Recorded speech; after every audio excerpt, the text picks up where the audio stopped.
I'm just starting out on YouTube now as well. I want to welcome my YouTube community in to this video. I'm going to post this on YouTube. Sorry about not doing the live stream. I'm just doing it on Periscope tonight. And yeah, I'm sporting my Jimmy G shirt. Jimmy G has been a guy that, again, has made my channel. He's pretty much the sole reason why, like, I really have a great following, but also the 49er fans have just been so grateful with their time, the Niner Empire. And again, you know, before doing this YouTube thing, you know, being, you know, up here in the East Coast, it's, you know, you meet occasional couple of Niner fans, but, you know, now with this whole YouTube thing, it's just so awesome to meet certain fan bases, and the Niner fan base is definitely probably among the most special fan bases. So we're going to start out, and we are going to go ahead now and do a little bit of a video, so to speak. So basically right now, we're going to start this vid, and this is the first game. The first picked game is going to be really between the it's really the LA Rams and the Atlanta Falcons. Okay, so you have in this game, I really like, it's Eagles-Falcons. I really, in this spot, I really like Atlanta in this spot. Atlanta's getting 3 points. I don't see how the Eagles are going to run the ball against Grady Jarrett, against Dwayne, against, you know, Dontari Poe, against Grady Jarrett and Vic Beasley and this defensive line. I just don't see how that's possible. Todd Gurley didn't do it. And, you know, no offense to Jay Ajayi, but he's not Todd Gurley. So in this spot, you know, when you look at the Atlanta Falcons, Bryce Alford's playing well. Brian Poole's playing well. The cornerbacks are playing great. Dan Quinn's going to dial up a game plan. And the Falcons are just going to go out and seamlessly win. On offense, they're going to run the ball with Devontae Freeman, who is unbelievably talented. He was Alvin Kamara before Alvin Kamara. And then you have Thunder and Lightning. You then have Tevin Coleman, who got so many reps because of the injury to Freeman this year, that I look at Atlanta, and I think Atlanta has a great chance. I think Atlanta's going to win this game. Matt Ryan's playing really well. Austin Hooper's really underrated. Sanu is underrated. So I look here in the spot, and I think that they're going to get pressure on Nick Foles, the defensive line, force him into, you know, some mistakes, force him into 3 and outs. And Atlanta's really hot. And you see the teams that are hot in the playoffs, they come on strong. So I look at Atlanta, and even though Atlanta there gave up, you know, touchdowns and kind of let the LA Rams back in the game, Atlanta plays with an edge that I really like. And Atlanta controlled that game really last week from cover to cover. So I got Falcons. I said 30-13, and I'm going to stick by that prediction. It's really, I believe, the most confident pick I have all week is Atlanta minus the 3. And then I also got another confident pick coming up. I actually really like all the lines this week. I think I could probably hit at least 3 or 4 of the lines this week. So Atlanta over the Eagles, to me, you know, I know the Eagles have a good running defense. I know the game's going to be in Philadelphia, but the Atlanta Falcons got to keep chopping away. They can't resort. Steve Sarkisian can't resort to putting the ball in Matt Ryan's hand that often.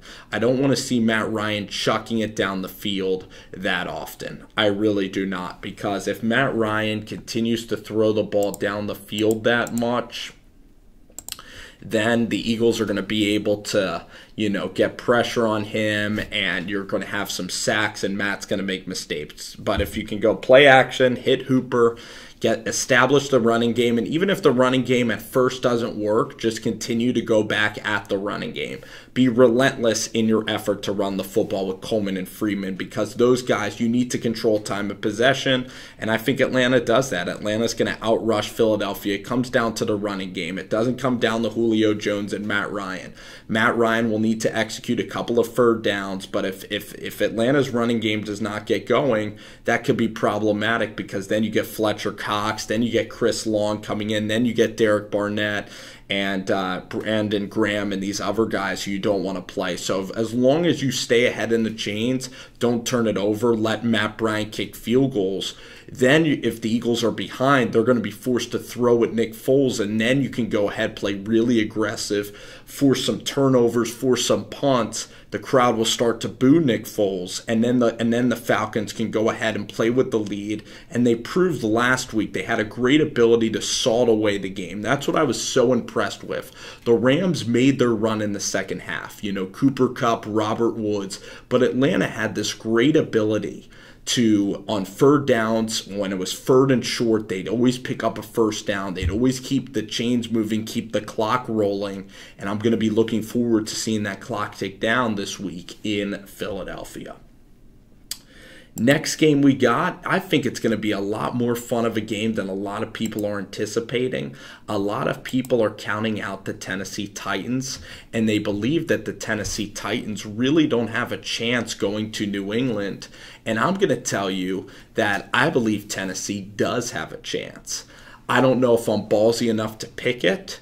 Now, when you look at the matchup specifically, Adoree Jackson is not a great lockdown cover corner. And I know he did okay versus Tyreek Hill, but Logan Ryan knows the Patriots really well, having played there the majority of his career. The linebacking core of Wesley Woodyard, Brian Orakpo, and it is very good. And Avery Williamson, that's a good linebacking core. And then you look at Kevin Byard, who's a safety there who made the Pro Bowl. He's going to be able to man the secondary. Inside, you get Sylvester Williams and Jarrell Casey. Those defensive tackles are going to be able to stop the running game completely. So it's going to be Brady in the shotgun for the majority of the game, and he's going to have to isolate Adoree Jackson. And, unfortunately, I did see Garoppolo kind of eat up the Titans secondary, especially late in the game. So to think the Titans secondary and to think their pass rush is going to be good enough to get in and sack Brady, that's the way you beat them.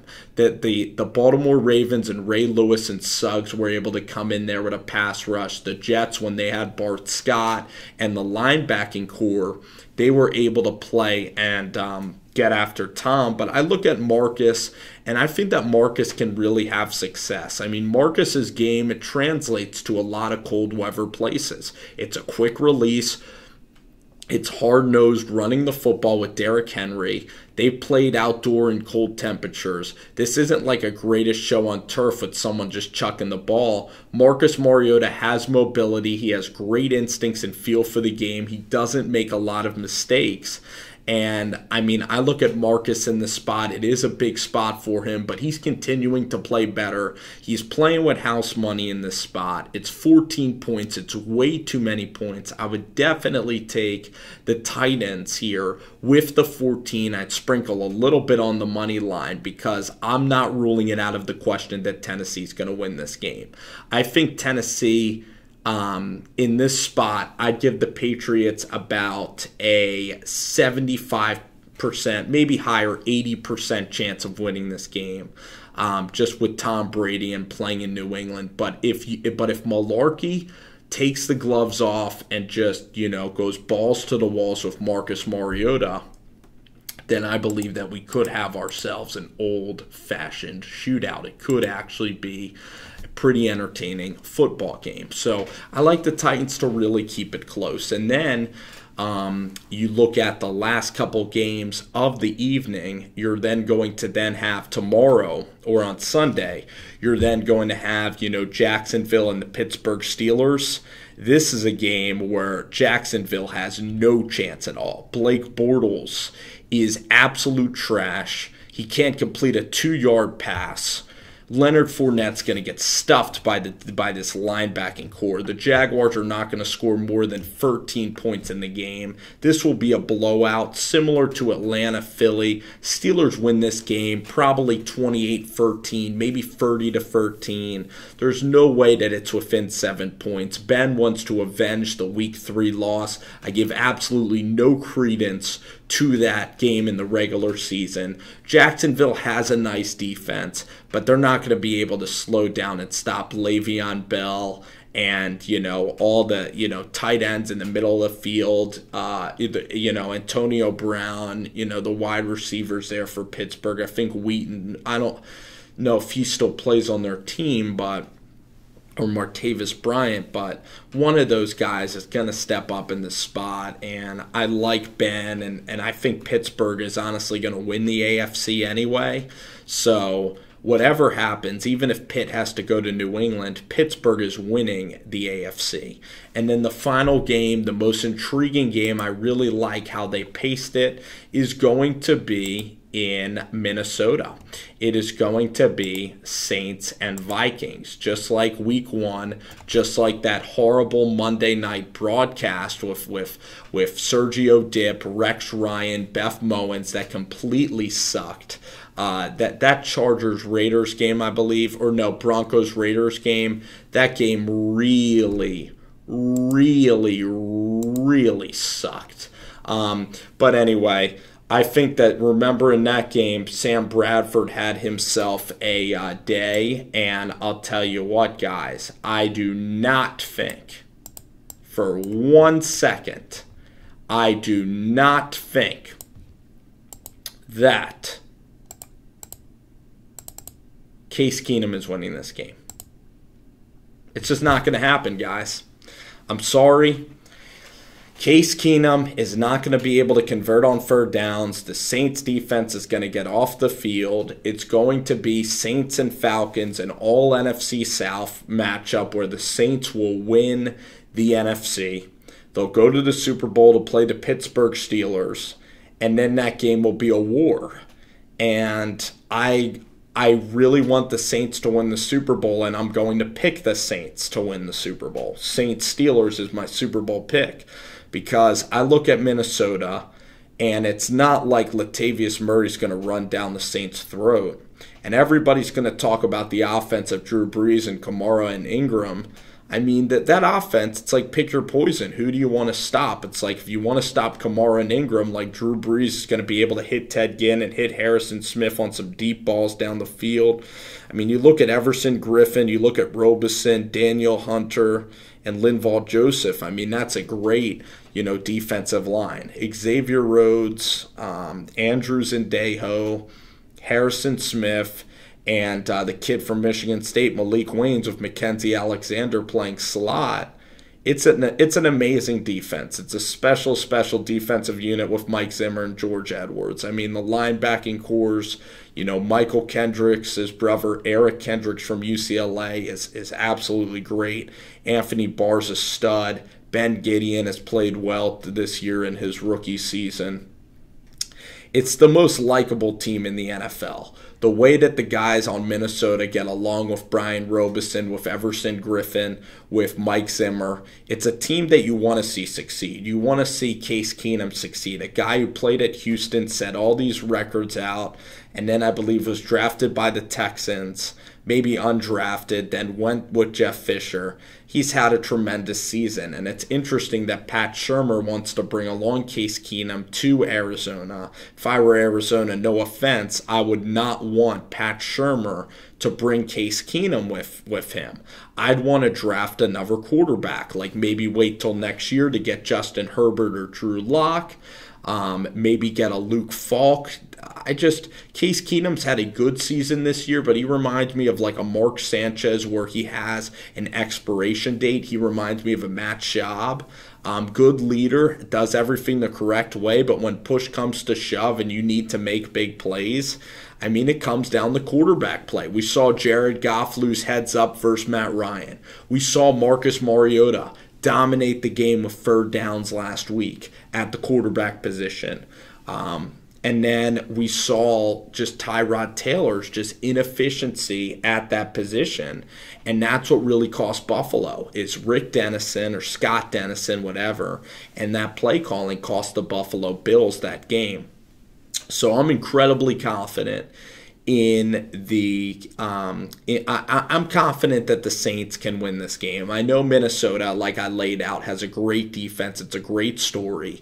But I look for the Saints to win this game. I'm going to say 28-24. It's a little high scoring. I'm going to go 24-20. Saints get a stop late in the game. Case Keenum can't do enough. Adam Thielen pops out a big play. Kyle Rudolph hits a big play. I'm giving Keenum a lot of respect, but maybe the Saints win this 20-10. Maybe the Saints win 20-13, 24-17. Let's go 24-17. Let's lock it in. I can't believe Minnesota's a 4-point favorite in this spot. When you look at the quarterbacks, when you look at the familiarity that the Saints have with this Minnesota Vikings team, playing them once this year, when you look at Drew versus Case Keenum, and when you look at how solid this Saints defense is going to play, I mean, they're playing with house money too. They saw death. They stared death in the face last week with Cam Newton. Cam Newton was one throw away from eliminating New Orleans and shutting down this beautiful season. But now Alvin Kamara gets another chance. Now Marshawn Lattimore gets a chance. Ingram gets a chance. Cameron Jordan gets a chance. Manti Te'o gets chances. You know, good secondary, even though there's injuries there. Let's see if P.J. Williams can play a better game. And I like the Saints. I really do. I said I like the Saints. I love Sean Payton going for it. Everybody gave him crap, and if they would have lost that game, it would have been so stupid. Your defense, first of all, they ended up intercepting the ball, but if the Saints, they went for it last week. If you hit that play, you win the game. And if you don't hit that play, you still, Carolina has, I don't think they have any timeouts, and you still have 55 yards to defend. I mean, you're talking, there's a chance your punter punts it into the end zone anyway, so you're only talking about a 25-yard difference in that spot.